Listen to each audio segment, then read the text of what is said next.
Hello friends, now I'll be reading the Hindu editorial from 25th February 2023 at 80 words per minute in 5 seconds. Begin.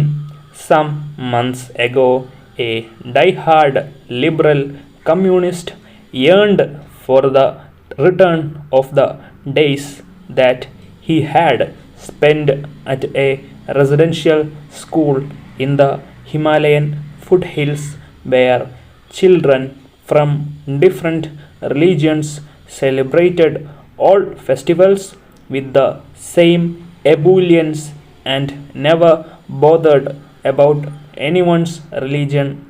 The same daily published a response a few days later by a politician from Bihar who said that nobody in his community or village wanted to return to the days of the 1960s.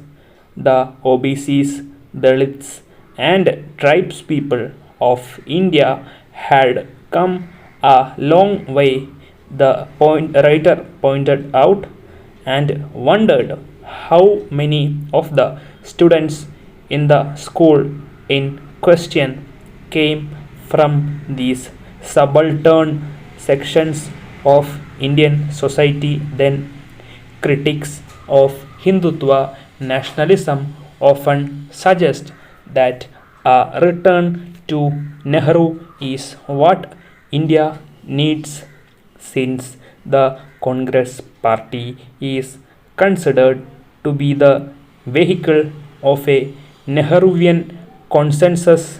Well meaning co travelers of the party want it to restore its original moorings to it to be able to counter communal polarization.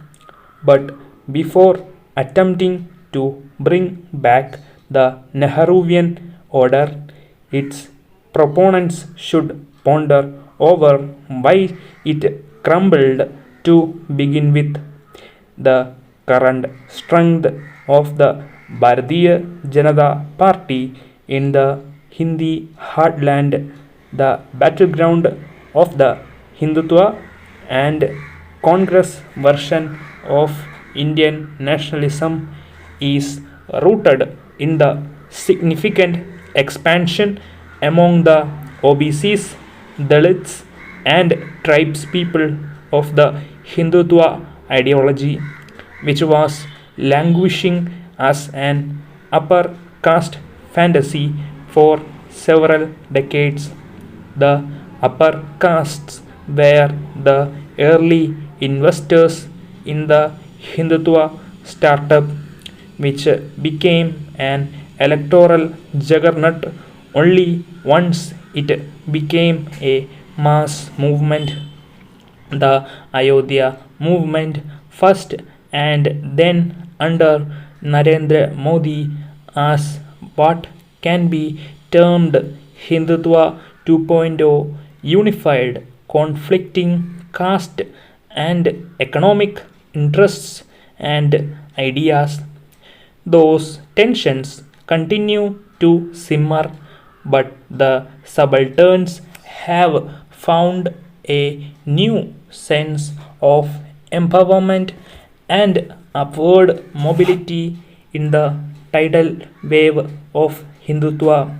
Critics of Hindutva do not acknowledge, far less appreciate, the remarkable agility and adaptability of Hindutva. Political arguments against Hindutva are largely built on originalism, citing the texts of the likes of V.D. Savarkar and M.S. Golwakar on the one hand, and texts of the likes of Nehru and M.K. Gandhi on the other, to suggest these were dialectical opposites. Based on this understanding, a call for the revival of the good old days is made. Meanwhile, the Rashtriya Swayamsevak Sangh is doing what it takes to expand its social base, editing out parts of the legacy it no longer wants of its own pantheon and selectively appropriating text, practice, and totem from Congress nationalism. What will be more useful as a guide for any new secular strategy is to see how politics was played and perceived by different social groups on the ground then and now. Nehruvians assume monolithic religious communities and call for harmony between them with a singular focus on the secularism communalism binary. What is celebrated as secularism is often little more than a compact of the elites of various religions. The BJP has successfully authored Muslims in the heartland through its exclusive politics towards them, but its liberal critics fail to see the inclusive component of its politics towards the subalterns, what political commentators Sajjan Kumar has called subaltern Hindutva. In fact, the pointed exclusion of Muslims and the expanding representation of subaltern groups are two linked processes. Under the BJP from 2014, two presidents were elected, one a heartland Dalit and the other a heartland tribal woman. Compare this with the United Progress Alliance left coalition where presidents and vice presidents were elected between 2004 and 2014. Subaltern communities are in a blind spot for the Nehruvians who do not realize the exclusion that they practice. The BJP, meanwhile, is taking the subaltern outreach deeper to Muslims too by raising questions of the Pasmanda or backward sections among them. Regions outside the Hindi heartland had a different framework to deal with the two versions of nationalism that BJP and the Congress came to represent and which they will continue to use.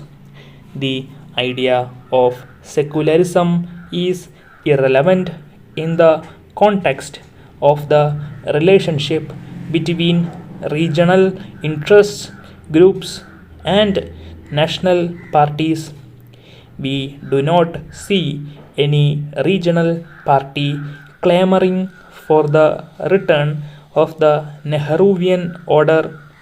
On the contrary, leaders such as K. Chandrasekhar Rao of the Bharat Rashtra Samiti often say the BJP and the Congress are two sides of the coin. The political expediency apart, this is a fundamental position that most regional parties share. The revival of the Congress, if it is possible at all, will have to be examined in the social context of the heartland. The subalterns of the heartland link their upward mobility to the unraveling of the Nehruvian order. Stop. Please follow the Telegram group in the comment section for the